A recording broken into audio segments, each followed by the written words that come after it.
Kasus PAs Oil AP Merah. Adakah yang masih ingat pengobatan Olga dengan telur yang berakhir perseteruan dengan sandukun?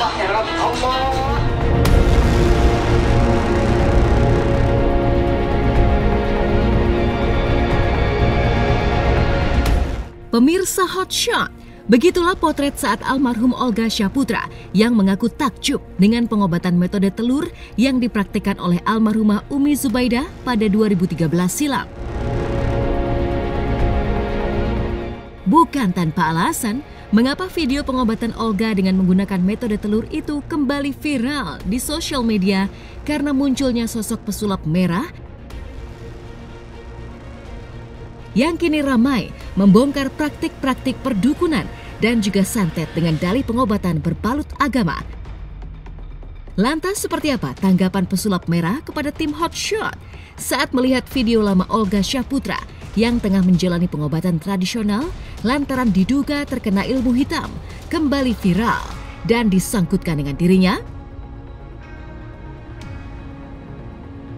Benarkah jika hal tersebut hanyalah sebuah trik belaga? Allah, ya Allah, ya Allah, ya Allah, ya Allah, Allah. Kalau saya sebenarnya sudah bersih, cuma saya kan orangnya tipenya penuh cemas, penuh kecemasan, ya pengen puas batin, ya kan jadi kasihan Umi juga kan, kalau Umi lagi kerjain saya. Tadi saya sebenarnya maaf telanjang gitu, jadi sama Umi diperiksa semuanya seluruh badan saya gitu loh. Cuma karena buat kalian Umi lakukan lagi di leher saya. Ya rasanya ya kayak kan yang megang telur kan memang Chan Gavin sama ada manajer saya. Jadi ditaruh di sini kayak ada krek gitu. Dan yang paling luar biasa, ini karena keajaiban Allah, ya Allah begitu luar biasa ya Umi, ya kan. Ini telur. Ya, ini telur sama Umi dikasih ayat, dan waktu penarikan saya waktu itu di leher, telur ini nyala. Jadi selama manajernya ini sendiri yang pegang itu. Jadi selama ini Umi itu nggak pernah ngalamin sampai telur ini nyala Umi. Itu pandangan Umi dalam itikaf. Dalam itikaf memang biasa kan menunjukkan penyakit oh ya boleh ditarik, oh enggak kan gitu. Butuhnya Umi itu itikaf untuk melihat sesuatu. Nah, ini kok demi Allah ya Allah ya Rabb, saya nggak pernah bertemu yang begitu, tapi saya tenang Allah mempertunjukkan ini jalan yang terbaik. Ya iya, itu bagian dari trik yang sudah saya pernah bongkar juga. Karena kan buktinya pada saat itu dia ke rumah sakit udah telat, penyakitnya udah semakin parah, dia cuma merasakan kesembuhan. Itu yang dinamakan placebo effect, dimana dia merasakan sembuh doang, tapi sebenarnya tidak benar-benar sembuh. Penyakitnya bener, kankernya makin parah sampai akhirnya parah banget baru ke dokter dan udah terlambat. Nah, seharusnya memang dari situ kejadian itu masyarakat Indonesia bisa mengambil pelajaran. Sebaiknya kalaupun memang mau ke pengobatan ya ke dokter dulu. Kalau dokter nggak sanggup, ke pengobatan alternatif kayak totok syaraf, pijit, terapi ada tuh yang pakai strum ya. Walaupun itu pakai alat juga, tapi ya itu ada titik-titik syarafnya kan yang disetrum. Terus juga bisa pakai obat-obatan herbal yang bener-bener aja gitu loh. Nggak ada tuh pengobatan keluar paku lah, disayat terus berdarah ditutup lagi keluar apa. Trik. Iya itu trik.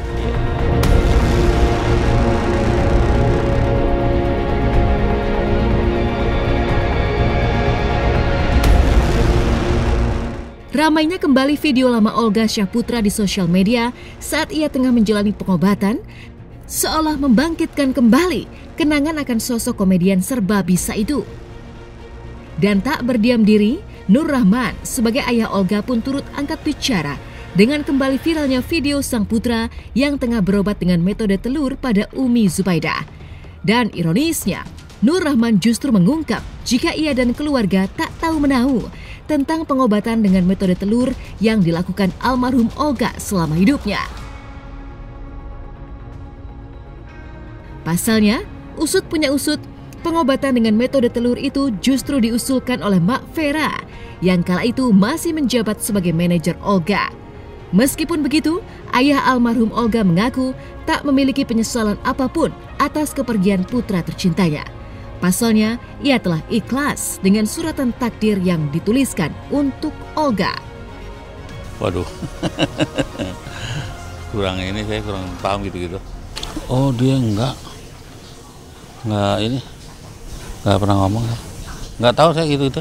Oh, kalau itu kan bukan kita ya. Dulu manajer kan Mapera. Nah, itu yang bawa dia. Kalau kita nggak tahu gitu. Saya nggak pernah main-main gituan.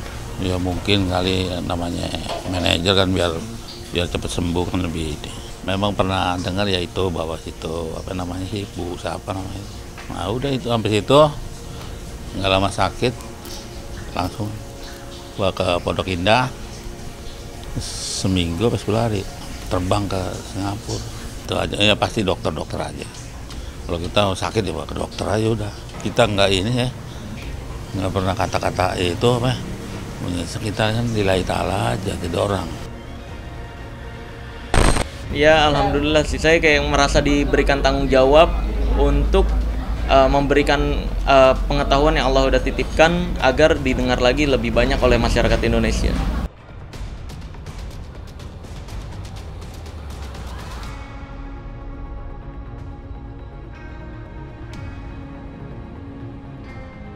Dengan semakin viralnya aksi pesulap merah yang membongkar pengobatan dukun yang menggunakan trik sulap untuk mengelabui masyarakat, tak bisa dipungkiri, pada akhirnya menimbulkan banyak pandangan dan juga pro kontra. Bahkan, beberapa selebriti seperti Demian Aditya, Panglima Langit hingga Ratna Listi yang erat hubungannya dengan dunia metafisika pun turut angkat bicara soal apa yang telah diungkap oleh pesulap merah. Bahkan, Demian pun mengungkapkan bahwa edukasi yang dilakukan pesulap merah itu dapat mencegah adanya keterlambatan pengobatan medis pada pasien. Kalau dari saya pribadi sebenarnya gini, kita bicara pesulap merah itu sebenarnya kan dia melakukan hal yang ternyata terbukti adalah sebuah penipuan, ya kan? Kalau dari saya setuju dengan apa yang dilakukan, dalam arti ketika seni sulap dilakukan oleh atau dipergunakan untuk sesuatu yang salah, itu yang saya setuju dengan dia. Saya sangat against dengan paranormal yang menggunakan sulap untuk kepentingan pribadi maupun untuk mencari keuntungan. Itu yang saya tidak suka, karena seni sulap itu kan tujuan untuk menghibur, bukan digunakan untuk merugikan orang lain dalam bentuk penipuan yang akhirnya secara material ataupun juga secara mungkin fisik. Dalam arti gini, ketika ada orang datang berobat berharap dia sembuh, tapi yang dia lihat hanyalah dengan pertunjukan sulap dan hanya untuk belief, berarti kan yang seharusnya bisa diobatin sama kedokteran itu jadi tertunda ataupun jadi salah. Nah itu yang benang merah di situnya yang saya tidak setuju. Kalau saya melihat pesulap merah, ya memang beliau menguasai hal-hal yang sifatnya memang sulap ya, trik-trik tersebut. Jadi wajar aja kalau dia misalnya melihat ada pelaku pengobatan yang membuat trik-trik sulap dengan dalil pengobatan. Ya menurut saya itu bukan hal yang, jadi apabila ada seorang pengobat yang melakukan hal tersebut, ya dia pasti tahu itu kan sulap, bukan pengobatan, itu sulap.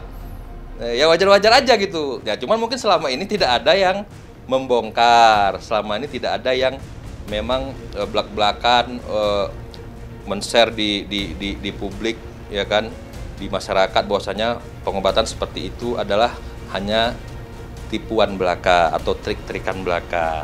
Itu menurut saya. Trik ini dari badan seret, keluar jarum. Itu menurut saya tidak benar. Oh ini benda santet nih yang dikirim oleh seorang dukun ini yang masuk ke badan seseorang itu. Nah datang seorang pengobat menarik benda itu dari tubuh melalui tangan misalnya nih, itu nggak benar, itu nggak ada gitu. Jadi kalau saya melihat secara global ya, bahwa zaman sekarang ini memang zaman sosial media. Kita sah-sah saja membuat sebuah konten, apakah itu mengomentari segala sesuatu, masyarakat merasa bebas saja demi untuk menaikkan followernya seperti itu. Nah, yang saya soroti karena ini bidangnya adalah bidang yang sama dengan yang saya geluti, yaitu bidang pengobatan. Aku melihat ini sebenarnya dua sisi yang berbeda gitu. Yang satu adalah seorang pesulap, yang satu adalah seorang pengobat. Saya rasa kalau memang jalurnya berbeda, ya mungkin tidak selayaknya untuk ikut berkomentar gitu. Tapi kalau ada seseorang yang berani berkomentar di media sosial, berarti artinya dia sudah punya dasar ilmu dong untuk memberikan komentar itu.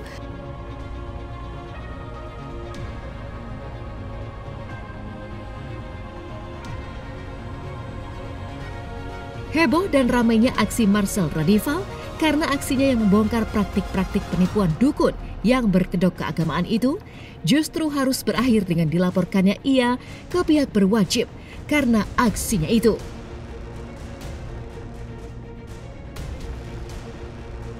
Lantas benarkah tak hanya pelaporan ke pihak berwajib, kini Marcel juga sering menerima ancaman karena aksinya itu? Sampai saat ini tidak pernah ada, karena deliknya nggak masuk juga ke pasal. Ya kan, siapapun bisa membuat laporan, ya kan. Ya siapapun di dunia ini juga bebas buat laporan. Tapi kan polisi selidiki lagi nanti masuk nggak deliknya. Ketika masuk ke pasal baru dikasih surat panggilan. Sampai saat ini tidak ada surat panggilan sama sekali dari polisi.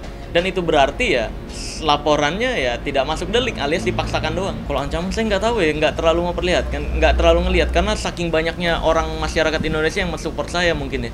Jadi nggak kebaca juga DM dan yang kayak gitu-gitu. Karena ketindih sama yang mensupport sih. Saya sudah berkali-kali berusaha untuk bertabayun dengan Bang Marcel ini. Saya sudah coba untuk menelpon, ngajak ketemuan. Saya ketika telepon ada dengan beliau, tapi beliau tidak mau. Terus ketika di Polres, ketika beliau baru pulang dari Padepokan, saya ajak untuk melakukan pembuktian. Saya ajak untuk melihat proses pengobatan, saya juga tidak mau. Saya coba melakukan klarifikasi lewat YouTube, saya undang juga tidak mau. Karena saya anggap beliau ini sudah tidak ada niat baik dan ini sudah terjadi kekisruhan viral di mana-mana. Akhirnya saya harus mengambil tindakan hukum. Dan alhamdulillah tindakan hukumnya sangat cepat. Ketika kemarin saya melaporkan 2 hari sudah ada tindak lanjut dari Kapolda meminta keterangan kepada saya, saksi-saksinya, dan ini insya Allah akan cepat sekali untuk ke pengadilan.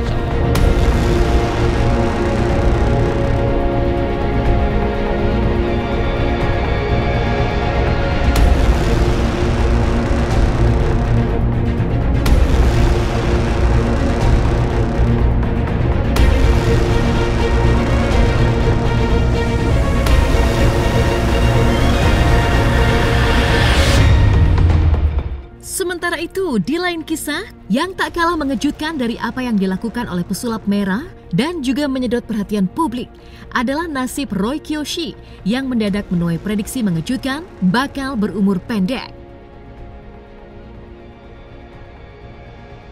Ya, gara-gara didiagnosa menderita penyakit jantung, Roy mengaku jika 2 orang dokter sekaligus memprediksi umurnya hanya bisa bertahan hingga 2 tahun saja.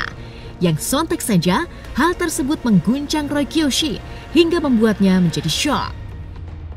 Tapi kan begini loh, itu kan kata dokter ya, divonis begini, begitu, tapi aku percaya Tuhan tuh maha kuasa yang lebih tahu punya umur. Ya kalau aku divonis 2 dokter kayak gitu, kan aku nggak boleh putus asa kan, cari pengobatan terus aja sampai dokter ketiga gitu, jadi nggak cuma 2 dokter vonis terus aku sedih nggak mau berobat lagi, kalau enggak. Jaga makan apa? Tapi kalau jaga makan, minum obat seumur hidup nggak apa-apa. Cuma ya itu ya, Mam, aku harus minum obat seumur hidup doang.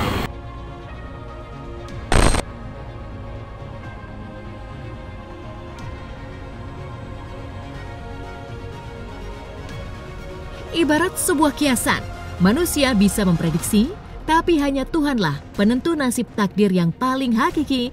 Maka Roy Kiyoshi pun tak patah arang melawan prediksi umur pendeknya. Buktinya, meski mengaku masih kerap mengalami sesak nafas setiap kali berjalan jauh, kini Roy Kiyoshi yang seumur hidup harus mengkonsumsi obat pun berusaha mencari jalan kesembuhan dengan menjalani pengobatan secara alternatif.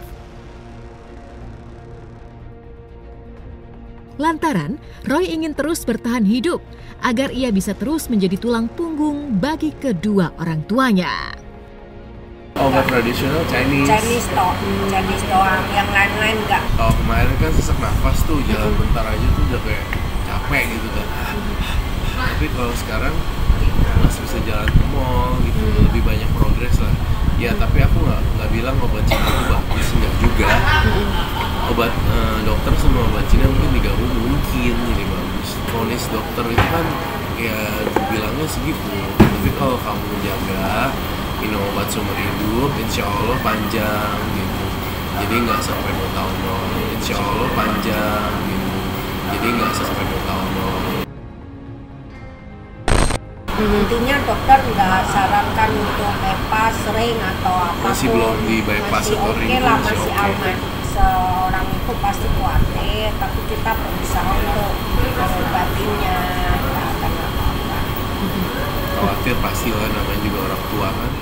Dimanapun juga aku harus sehat. Soalnya kan aku tulang punggung mama sama papa. Jadi ketika aku sakit, nanti siapa yang urus mama sama papa, ya nggak sih? Tidak bisa semua orang 2 tahun udah pasti nih lemah jantung begini, pasti 2 tahun kemudian misalkan udah pergi gitu ya, nggak ada lagi ya, enggak lah, nggak mungkin ya. Pasti biasanya kita lihat statistik atau presentasi aja. Dan memang kita bisa bilang bahwa yang kita bisa bilang itu adalah berapa risikonya membesar pasti. Ya orang yang punya lemah jantung memang risikonya meningkat untuk mengalami jantung berhenti, jantungnya korslet, dia kumat masuk rumah sakit ulang-ulang, dirawat di opname. Karena itulah kita menggunakan obat-obatan.